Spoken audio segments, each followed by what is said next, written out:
role of ARB behind blood pressure control. So look at the incidence and prevalence of hypertension. 65 million of the people were diagnosed recently in 2020, and 16% was the higher rate of incidence from the as compared to the previous year. And look at the prevalence. So both rural and urban areas are affected by this major killer hypertension, and the Punjab the leading one with a 49% prevalence of hypertension. So what are the challenges? Blood pressure measurements and diagnosis of hypertension. It is believed that 1/3 of the people are even not aware of they have hypertension, blood pressure, and 1/3 are even they know the hypertension.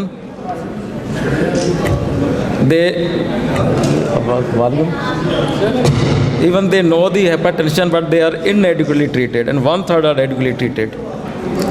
So what are the recommendation of blood pressure?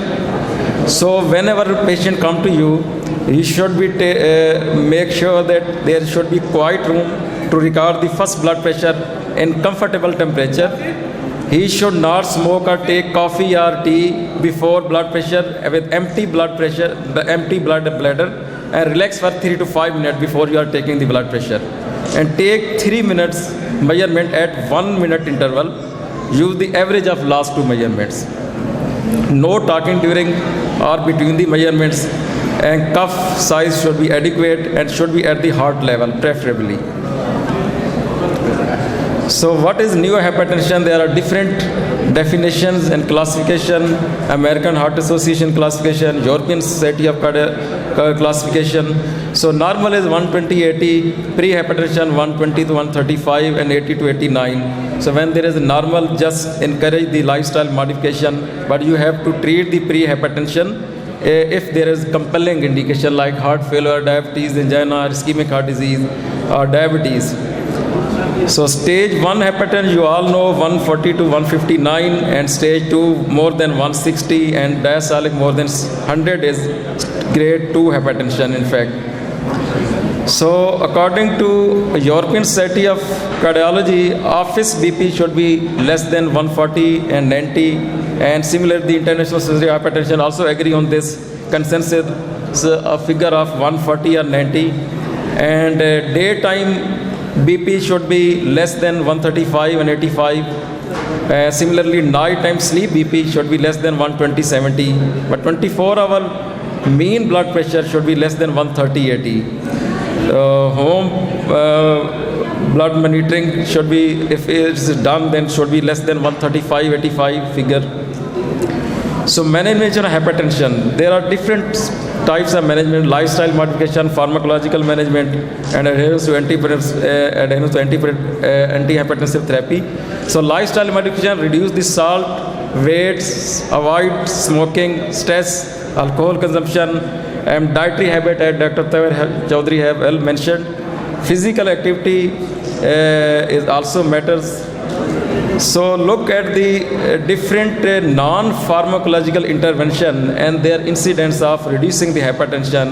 If you actually weight loss decreases 5 millimeter mercury, similarly the healthy diet, reduce intake of sodium, and enhance the intake of dietary potassium. Physical activity also reduces 8 millimeter mercury pressure.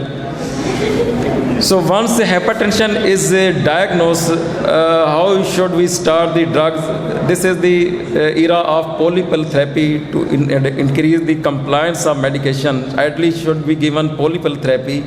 But step 1 is give the low dose of dual therapy of antihypertensive drug. If it is not controlled, then go to step 2, full dose of dual antihypertensive.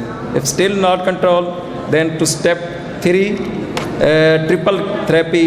And we still blood pressure is not controlled, look for the resistant hypertension. You all know there are certain causes of resistant hypertension. If you rule out some treatable causes like coarctation of aorta or pheochromocytoma, these are the causes of renal resistant hypertension. But if they are ruled out, so then you have to add the diuretic, thiazide diuretic therapy. This is step 4 for resistant hypertension.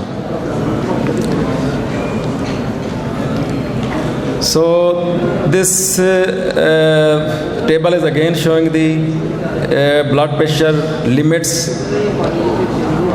So what are the compelling indication and what should be the treatment of CHAS? If patient having stable CKD, mean chronic kidney disease, then preferably the RAS inhibitor, I mean ACE inhibitor or ARB should be the treatment of CHAS. So if still not controlled, then you can add calcium channel blocker, diuretic.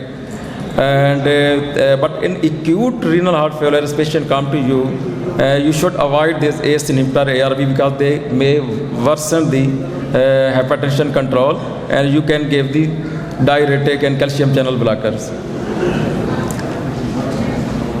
So these are the different recommended blood pressure limits in different age group. So in young people should be less than 130/80, and in old people should be anything below 139. But the diastolic pressure must be below 80 millimeter mercury. So these are some novel agents which are coming for blood pressure control, but are also looking for the other things too, like the angiotensin receptor antagonist role in heart failure and reducing the CVA, diabetes, macroalbuminuria. Similarly, renal degeneration is also a state-of-art novel therapy, but it is beyond the limits of this lectures. So chronotherapy, people say that you should start the drug which cover both the morning and evening time. Preferably should go with the drug which cover 24-hour period. And if this is not the case, then it is better to give drug at morning and evening to cover 24 hours. So aldosterone drugs are the currently recommended in patients with resistant hypertension, but they are notorious to cause hyperkalemia. One should get check the potassium, and if the potassium is not friendly, then it's better to avoid it. And amiloride is better, especially a patient because the spironolactone is notorious to give people gynecomastia, but this amiloride actually addresses these issues. So people have worked on the endothelin receptor antagonist as well, but the data is still disappointing and not actually supportive of controlling the blood pressure. Sodium glucose co-transporter 2 inhibitor basically is the anti-diabetic drug and is the game changer, especially in ischemic heart disease patients who have heart failure, to reduce the mortality. But this is also having its additional antihypertensive effects because it causes natriuresis, osmotic diuresis, and reduce the sympathetic tone. So this is the drug to be investigated further.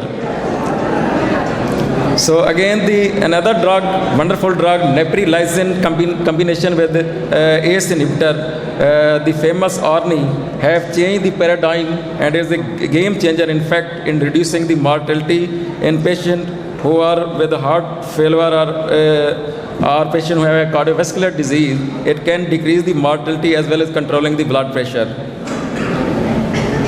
So coming to the ACE inhibitor and angiotensin, my basic topic. You all know angiotensin converting enzyme inhibitor block the production of angiotensin 2 hormone, which is the body naturally uses to control the blood pressure. And when angiotensin is blocked, so blood pressure is controlled. But the ARBs, people who are actually intolerant to angiotensin inhibitor, for intractable cough, we can give angiotensin 2 receptor blocker, which actually act on the receptor level, and in this way control the blood pressure. So this is the famous pathway. You all know angiotensin is converted to angiotensin 1 by renin, and then angiotensin 1 to 2. This is the pathway where the conventional ACE inhibitor, lisinopril or captopril work, and then at the receptor level, AT1 or AT2 receptor level, angiotensin 2 blocker ARBs work. And then after blocking the receptor, you can have vasodilatation, decrease peripheral vasculature, and then this blood pressure is reduced. So ROS is the cornerstone in the modern antihypertensive therapy. So these are the when ACE inhibitor actually ARB work by reducing the vasoconstriction, reducing the sodium retention, and inflammation. They have role in inflammation, especially patients who have myocardial infarction. They have role in plaque stabilization, and we often give the patient who come with the ACS, acute coronary syndrome, we give ACE inhibitor or ARB not only to decrease the blood pressure but also to make the plaque stable, and they have role anti-inflammatory role also. So in this way they reduce the mortality in patients who have myocardial infarction or unstable angina or heart failure. So they have growth promoting effect, reduces it, and similar other effects. So that's why it is called the role of ARB beyond the hypertension also.